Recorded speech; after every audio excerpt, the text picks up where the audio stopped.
D'où venez-vous? De Rabat. Mon père avait un garage, il était donc commerçant. Ma mère ne travaillait pas. Nous étions 3 enfants. Nous sommes 3 enfants. 2 garçons et une fille, moi.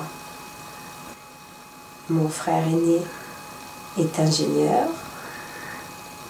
Et vous? Et moi, je suis dentiste. Et votre jeune frère? Et mon autre frère est dentiste aussi. Où est-ce que vous avez étudié? J'ai étudié à Toulouse,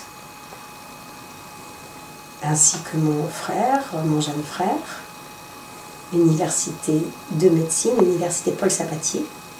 Et mon frère aîné a étudié à l'école des mines de Paris. J'ai fait toute ma scolarité au Maroc. J'ai donc eu mon bac au lycée de l'Alaïcha, lycée qui était rattaché à la mission française culturelle.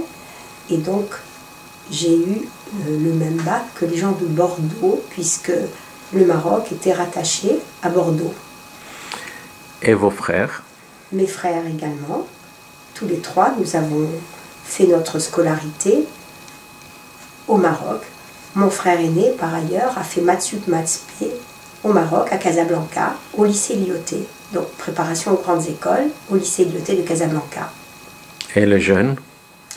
Le jeune a fait comme moi sa scolarité jusqu'au baccalauréat au Maroc, donc le lycée des garçons, le lycée Descartes, qui était le lycée pour les garçons. Et puis ensuite, comme moi, il a quitté le Maroc pour aller à Toulouse comme moi. Et là, on a fait, on était à l'université de Toulouse, l'université de médecine, pour faire des études dentaires. Votre père avait un garage, mais il n'était pas mécanicien. Non, il était commerçant. Où est-ce qu'il a étudié? Au Maroc, à Rabat, au lycée, je ne sais pas comment il s'appelait ce lycée-là, mais c'était également dans les lycées français. Il a été au lycée français, alors je ne sais pas par contre où est-ce qu'il a étudié dans sa petite enfance, ça je ne sais pas. Je sais qu'il était au lycée français quand il a été en âge d'aller au lycée. Combien de frères et sœurs a votre père? Alors mon père a un frère et une sœur. Ils étaient donc 3 enfants. C'était une petite famille pour l'époque. Je pense que s'il y a encore quelqu'un de vivant, puisqu'on a perdu le contact avec cette partie de la famille, mon oncle Lazare a émigré en Israël, peut-être en 1960, quelque chose comme ça, je ne sais plus. Des petits boulots, c'était pas facile et il avait besoin toujours d'aide matérielle et mon père lui envoyait de l'argent, d'autant que ma grand-mère, Mama Luna, est allée le retrouver, le rejoindre et vivre avec lui. Donc mon père aidait son frère parce que sa mère vivait donc au domicile de mon oncle Lazare. Alors, c'était son 2e voyage, si on peut parler de voyage, en Israël. Autant que je sache, il était parti très jeune, une première fois en Israël, et il avait fait la guerre. Il est possible qu'il était là-bas même avant qu'Israël ne soit reconnu officiellement, et il avait fait des guerres là-bas. Et la vie avait dû être assez dure pour lui, puisque je sais qu'il était revenu d'Israël pour revenir au Maroc, retour qui n'était pas facile apparemment, puisque ça avait nécessité de l'argent qu'il n'avait pas et que mon père avait certainement dû donner. Mais moi, je n'étais pas née à cette époque-là. Donc je ne peux témoigner que de choses que j'ai entendues dans mon enfance. Ensuite, il a vécu avec sa femme au Maroc, une petite vie. Ils n'avaient pas d'enfants et ils sont partis en Israël. Et en Israël, ils ont adopté un enfant juif. qui a été nommé d'ailleurs du nom de mon grand-père, qui entre-temps était mort, puisque chez nous on ne nommait pas les vivants, et cet enfant s'appelait Meyer. Après, on a perdu tout contact, en tout cas moi j'ai perdu tout contact, d'autant que mon père est mort depuis très longtemps maintenant. Alors, ma tante et son mari ont quitté le Maroc pour aller en France, car ils avaient un enfant handicapé. Un handicap très lourd, puisque c'était un enfant qui avait un handicap moteur et psychologique, une atteinte cérébromotrice qui faisait que c'était un très très lourd handicap. Et ils n'ont pu aller en Israël, car pour eux, la loi de retour n'a pu s'appliquer, ce qui était assez révoltant, à cause de cet enfant très handicapé. Ils sont donc venus en France dans des conditions, à cette époque-là, pour eux assez difficiles, puisqu'ils n'avaient pas de gros moyens, mais ils ont été très courageux, je pense, puisqu'ils ont accepté des tas de petits boulots, et la France a été très généreuse, puisqu'elle a pris en charge leur enfant handicapé, qui a toujours été dans des écoles spécialisées. Que mon père avait réfléchi sur la possibilité d'aller en Israël, car à la maison, on en avait parlé. Et je ne sais pas qu'est-ce qui a décidé son choix. Au final, nous ne sommes pas partis en Israël, et mon père à ce moment-là est resté au Maroc en attendant que nous, ses enfants, nous puissions finir nos études en France. Il est donc resté au Maroc parce que du Maroc, il pouvait financer nos études en France. Et quand nous avons fini nos études, enfin un petit peu avant que nous ayons fini nos études, mes parents ont quitté le Maroc. Je sais qu'on disait que Israël c'était très difficile, plus difficile que la France. Et les nouvelles que nous avions de la famille n'étaient pas toujours très encourageantes. Il y avait aussi l'handicap de la langue. Il est certain que nous étions de culture française, nous les enfants, et mes parents parlaient très bien le français, ils ne connaissaient pas l'hébreu. Donc c'est de grosses difficultés à franchir, même si Israël avait les moyens certainement de nous mettre à niveau par rapport à la langue hébraïque, mais enfin, nous étions de culture française. Moi, je suis venue pour y faire mes études en 1970 et mes parents sont venus en 1973. Donc à partir de 1973, nous n'avions plus de raison d'aller au Maroc puisque les attaches avec le Maroc avaient été rompues. Ok, vous personnellement, vous avez fait une carrière comme dentiste? Oui, en France, à Paris, enfin dans la banlieue parisienne, à Courbevoie. Vous aviez travaillé pour quelqu'un ou vous étiez indépendante? J'ai travaillé en profession libérale, indépendante. Et votre frère, le jeune frère qui est dentiste? Mon frère aussi a travaillé en profession libérale, lui un peu plus loin, puisqu'il est à Château-Thierry, à 80 km de Paris. Et le grand frère qui est ingénieur? Et mon frère aîné, lui, a fait une carrière très intéressante d'ailleurs, à la RATP, où il a eu un poste important pendant toute sa carrière. Comment vous considérez la situation économique de votre génération, en général? Alors, pour nous, la France a été un pays très généreux. Nous sommes venus avec juste notre culture, notre courage et que ce soit les proches, ma proche famille, ou mes amis qui ont suivi le même parcours, on a eu la possibilité d'évoluer sans difficulté sur le plan économique et d'avoir des situations très agréables. Et dire que nous sommes riches, c'est beaucoup dire, mais nous sommes tous aisés. Et le Maroc, j'avais 17 ans et demi. Donc, quand j'ai quitté le Maroc pour faire mes études, j'avais 17 ans et demi. Donc, dans mon petit monde à moi, on venait en France. Donc, dans les années, la fin des années 60, début 70, il n'y avait pas beaucoup de Juifs qui restaient à Rabat. C'était une petite communauté juive. C'est ça, c'était une fin de communauté. Et nous avons été cette fin de communauté, puisque on a vécu la fin de cette communauté juive du Maroc, de Rabat en tout cas.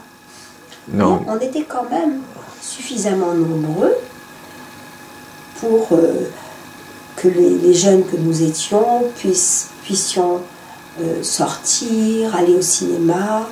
Quand nous venions pour les vacances au début des années 70, on se retrouvait tous dans un café. Combien c'est tous à peu près? On était peut-être une bonne petite vingtaine de jeunes.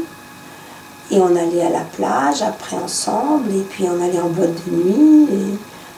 Bon. Et cette vingtaine-là, elle a continué les études en France. Oui. La majorité en France. Oui. Il y en avait quelques-uns qui sont allés autre part, à part de la France? Quelques-uns, comme mon cousin Alain, un peu avant, comme mon cousin Albert aussi, avait commencé des études de médecine au Maroc. Mm-hmm. Ils ont passé 2-3 années au Maroc, peut-être, à la faculté de médecine qui était à Rabat. Mm-hmm. Je ne me rappelle plus le nom de la faculté de médecine. Mais mon cousin Albert, je crois qu'il a fait 2 années à Rabat. Puis après, il est venu continuer en France. Il y a donc eu des homologations. Et mon autre cousin Alain, je ne sais pas combien d'années il a fait à Rabat, mais il me semble pas mal d'années. Est-ce qu'il y en avait quelques-uns qui sont allés en Amérique du Nord ou en Israël? Alors, en Amérique du Nord, il y a eu au Canada une nièce de ma mère qui est partie avec son mari et ses enfants qui étaient petits, probablement aux environs de 1965, je ne sais pas quelle année, entre 1960 et 70. Donc il y avait la nièce de ma mère, et du côté de ma mère, il y avait aussi sa sœur Marcel, sa demi-sœur plutôt, qui était partie aussi en Israël avant 1970, hein, entre peut-être 1965. C'était des années de grosse immigration. Ils ont eu une petite vie.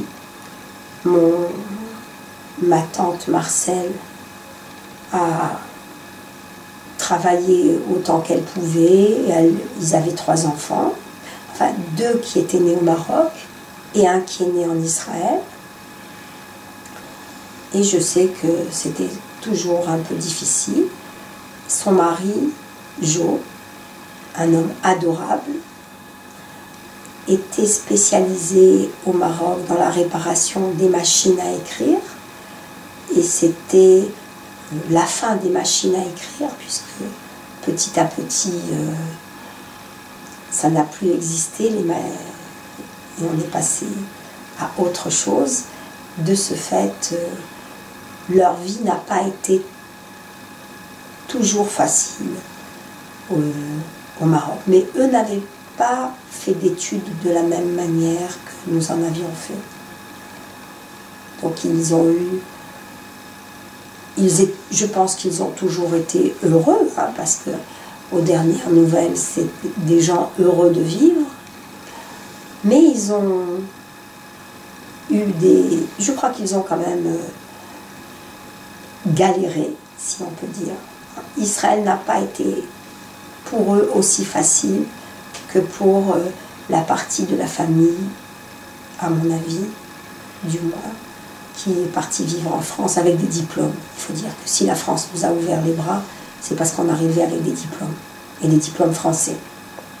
C'était la grosse majorité. Hein. Quand je dis médecine, c'est médecine, pharmacie, dentaire. Une autre partie partait à Strasbourg faire des études, parfois de droit, ou des études littéraires, ou des études de droit. Je pense à une de mes cousines. Il y avait beaucoup qui partaient à Strasbourg d'ailleurs. Il y avait une grosse communauté juive vers Strasbourg. Et d'autres allaient vers Montpellier, où ils faisaient des études de pharmacie. Donc on était un petit peu... Il y en avait certains qui est plus rares parmi les gens que je connaissais qui allaient à Paris. Mais de Rabat, les gens que je fréquentais, qui ne sont pas la majorité des Rabatis, là, faisaient des études entre Montpellier, Toulouse, Strasbourg et quelques-uns comme mon frère Paris. Votre frère a fait des études d'ingénieur. Oui. Il y en avait d'autres? Oui, il y en avait d'autres qui faisaient des études d'ingénieur. Ok. Et Maintenant, certains de ses amis que je connaissais bien. passons à la génération de vos enfants. Combien d'enfants vous avez? J'ai 3 enfants. Quel âge ont les enfants? Alors ma fille est née à 36 ans, ma cadette 34 et ma dernière 22. Où est-ce que l'aînée a étudié? L'aînée a étudié à Paris. Dans une école juive ou laïque? Alors, non, je parle des... Alors, elle a fait sa scolarité dans une école juive, à Yavne. Enfin, la petite scolarité, l'école Ariel, et puis le lycée à Yavne. Et puis ensuite, elle a été dans une école privée pour ses études en comptabilité, puisque elle est expert comptable, elle est en fait commissaire aux comptes. Elle a eu un parcours plutôt réussi. Et la deuxième? La deuxième a un parcours un peu plus chaotique. Donc elle a été aussi dans les écoles juives, un peu à Yavne et ensuite à Maïmonide, l'école Maïmonide à Boulogne. Ensuite, elle a commencé des études de médecine, mais elle n'a pas réussi le concours de médecine. Là, elle est partie en Israël, où elle a passé 4 années, une année de Mérina et 3 années à la faculté à Bar-Ilan. Et là, elle est revenue avec un diplôme en biologie et en informatique qu'elle a pu faire valider à Paris. Et elle a terminé à Paris. Elle a eu encore une ou deux années d'études à faire à Paris, où elle a donc un diplôme de bioinformatique, un statut d'ingénieur en bioinformatique, qui est un diplôme qui lui ouvre quelques portes, mais pas toutes. C'est plus difficile. Quant à la troisième, elle est encore étudiante. Elle n'a pas été dans des écoles juives. Alors, votre fille aînée est mariée. Ma fille est mariée. Que fait son mari? Son mari est avocat. Et est-ce qu'elle a des enfants? Elle a 3 enfants. Elle travaille? Elle travaille à mi-temps. Comme expert comptable? Comme expert comptable, commissaire. Et votre deuxième fille? Ma deuxième fille a 2 enfants. Elle est mariée, elle a 2 enfants. Et elle travaille aussi. Elle travaille actuellement dans une boîte, je ne sais pas très bien très précisément ce qu'elle fait dans cette boîte, mais elle est commerciale. Voilà. Et son mari? Et son mari est fiscaliste. Il est avocat fiscaliste, mais enfin il n'exerce pas en tant qu'avocat, il exerce en tant que fiscaliste dans une grosse boîte qui s'appelle SAGE, une boîte d'informatique, et il est spécialisé dans le droit commercial, le droit des affaires, enfin un droit particulier. Quelle est l'origine de son mari? le mari de ma fille aînée est d'origine tunisienne, algérienne ou tunisienne, je ne sais plus. Algérienne. Algérienne. Et le mari de la grande, alors, de l'aînée. Non, je parlais de la grande. La grande, son mari est d'origine algérienne.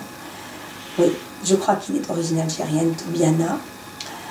Et la deuxième, son mari est d'origine algérienne, alors là, je suis certaine. Et la plus jeune? La plus jeune est étudiante.